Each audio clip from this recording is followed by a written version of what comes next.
Our next guest is a Pro Football Hall of Famer. He was also a 12-time Pro Bowler, and 12 times he was a member of either the first team or second team for the All-Pro, a member of the NFL's 75th anniversary all-time team and the 1970s All-Decade team. He played for Houston in the early part of his career for the late 60s, early 70s, and then for Washington as well through the rest of the 70s.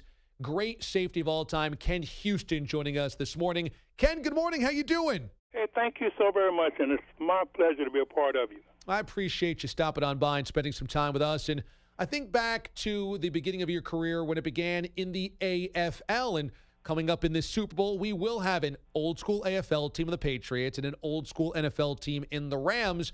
When you were playing for Houston and you were watching those Super Bowls, was there an element of true pride that you had when the Jets and the Chiefs were able to win the AFL-NFL championship game and what that meant to your league? Oh, absolutely. I remember the Jets. When Namath, I say Namath the Jets, but Namath was the key, won that Super Bowl, and he had promised that he would win it, and he had that swagger. And that it's gone a long way toward how the league has formed itself in Kansas City that was in our division. Well, the Jets were too. But they had players that I played with in college, and they had an array of different things with that ball club. So it was a big breakout for the AFL. When you guys watched those early Super Bowls, did you know, hey, we can play with these guys? We know we can play with these guys. Or was there a hope, a crossing of the fingers? Man, I just want them to prove it because I think we're good enough, but I'm not sure yet. Well, we did, and we thought we could, and it was two different brands of football. The AFL was more wide open. The NFL was hard knocks, okay? And they were more established, and we felt like we were faster than they were, and we were a little bit more athletic almost at every position. And for that to materialize, I mean, it was just something we were in awe of it. Pro Football Hall of Famer Ken Houston joining us on the show. So you began your career in the wide-open AFL and then ended your career in the NFL. In playing so many pass-happy offenses in the American Football League, did that help prepare you to be a better safety when you eventually got to the NFL in Washington? Yeah, I think it did because, I was used to breaking the formation, going out to play wide receivers. The tight ends were a little bit faster, and they threw the ball a lot more. The NFL was more physical, so all you had to do was go up there and bang. And I had been an offensive lineman and a middle linebacker in college, so I had that going for me. And it was ideal for me working both leagues, and it turned out to be good for my career. You were traded to Washington in the 73 season. You had an amazing career after that. I mean, in fact, you might have had a better part of your career later in your career, tons of All-Pros and Pro Bowl nominations. Did you have a I will prove you guys wrong for trading me mentality in Washington? I was afraid to death to go to D.C. Because I knew about the NFL. I knew about the legends they had there. So it was a lot going with me going there because they didn't have any idea who the Houston Oilers were. And they had given up these guys, for me to come down. And just so happened on Monday Night Football, I had this tackle against Walt Garrison. And that kind of solidified my stay through the whole Redskin era. And George Allen was the guy who got me there, and it worked well with him. And I couldn't have asked for anything better than to have been traded, even though at the time I didn't realize that. Pro Football Hall of Famer Ken Houston, our guest this morning here on Sunday Morning Football. So you were terrified of being traded because you were unfamiliar with the players and the coaches in the NFL? Absolutely. It was a big trade. I think they'd given up 5 guys. So to go to be in a locker room where they had lost 5 of their best friends, they're kind of watching, what can you do? They have no idea, what I could do. And George Allen wouldn't let me start.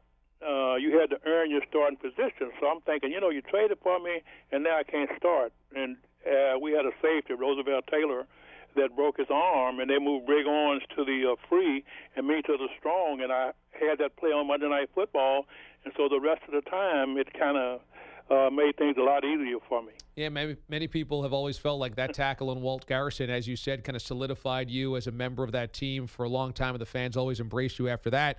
You guys played in a couple of postseasons, 2 of them against Minnesota in the playoffs at Minnesota back when they played outdoors against the Vikings. How brutal was it to go try to play in Minnesota in December or January? Well, what I remember about that is I was just making just a on-field tackle, and I slipped away from the receiver and hit my stomach on the field. It was frozen, and I tore the stomach muscle that kept me out all the off season. So I realized then how brutal being on that cold field could be, and it was a little bit different then, where the field was not warmed up. And I thank God that they have the research to go in and make the grass softer and make it better for the players, at least make it safer for the players. But to play in the game at that time, it was just you against the elements. I mean, it was just like a frozen block of basically green and brown cement for you guys to play on, right? That's exactly what it was. You know, you go out there, and I think that they felt like the game should be hard, so they didn't do anything to change it.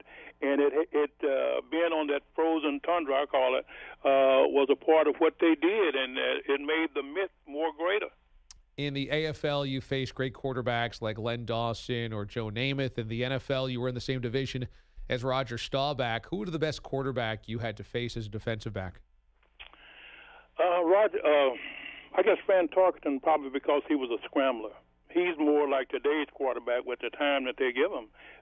He scrambles, and the guy will break away from the initial formation and give him a chance to make a play. So you have to look at Fran. They had some great quarterbacks. I guess Hadel.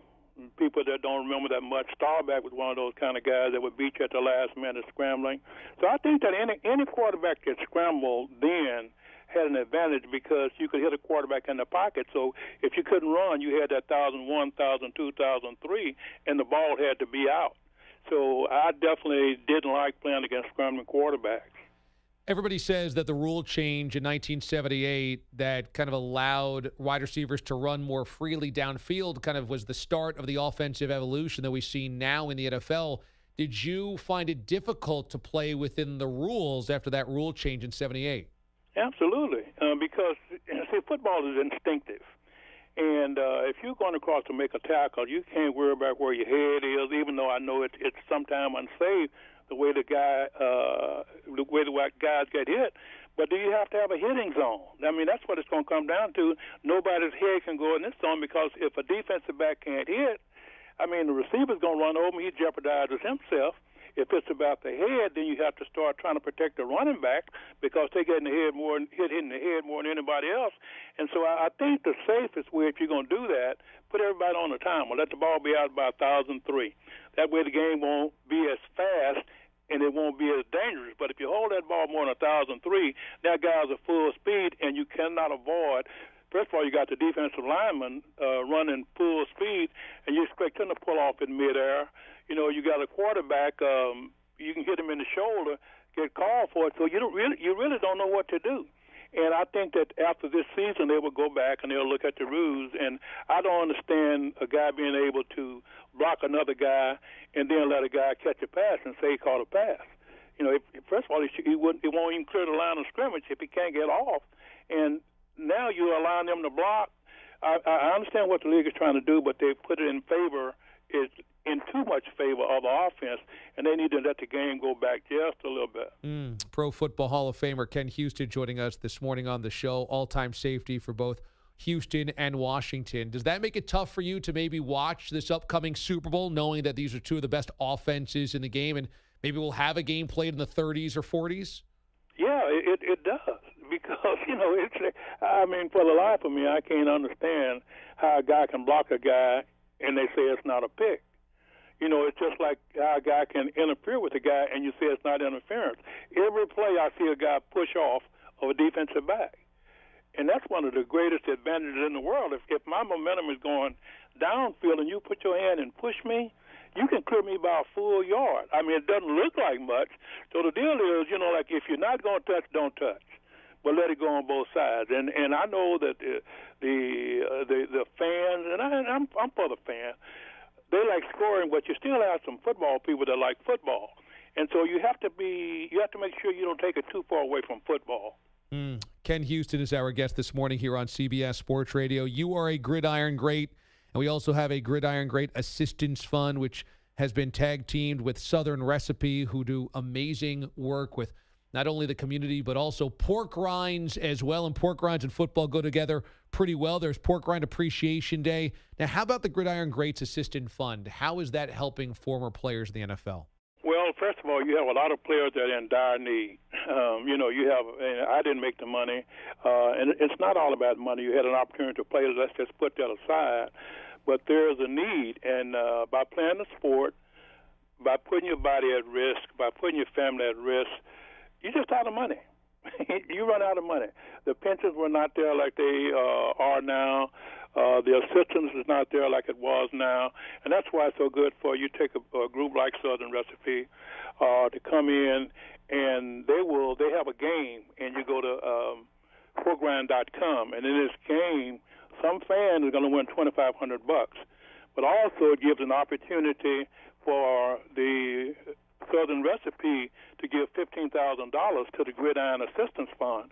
And so we'd like to thank them for that. And just a little bit about it, if you talk about pork rinds, you think about pork rinds, think, well, how did that come to this? It's not the pork rind, I ate them, and it was unbelievable. You dine on them good. They're soft. I remember eating pork rinds back in the 60s. Your life was in danger. This is not that kind of pork rind, So to see a group come out like this and say, well, you got Pepper Snacks, Lee's Pickskins, porkrind.com, Southern Recipe. They've done a great job, and we appreciate. I say we because I'm one of the older players. We appreciate people coming out and giving us the assistance and that we need. And I know it's hard right now to talk about assistance because we were professional football players, and there are so many other people in the country that need assistance. And so our deal is hey, let's give back to them too. We can give back to them by giving one full day of play on a football field.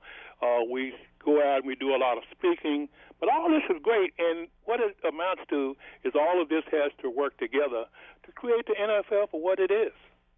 Ken Houston joining us this morning on the show, NFL Pro Football Hall of Famer. To learn more about the Gridiron Greats Assistant Fund, go to gridirongreats.org, and much love to Southern Recipe for contributing to this fund because I think it's a great idea and a great cause. Ken, it is such a cool thing to be able to talk to you and have you on the show today. I appreciate the time so much. I appreciate how much class you show everybody when you talk to them, including us here on the show as well. And I appreciate the time today, man. Enjoy the Super Bowl, even if it's going to be played in the 30s or 40s. Hey, thank you so very much. Hopefully I'll see you there. And if you're there, look me up. All right, I will. Thank you, Ken. Okay, good deal. Thank you. Okay, you too. Bye-bye. Ken Houston joining us this morning here on the show. What a career he had for both Houston and Washington, played throughout the late 60s and throughout the 70s. 12-time All-Pro, 12-time Pro Bowler, member of the Pro Football Hall of Fame. One of the greats, certainly, of his era and of all time.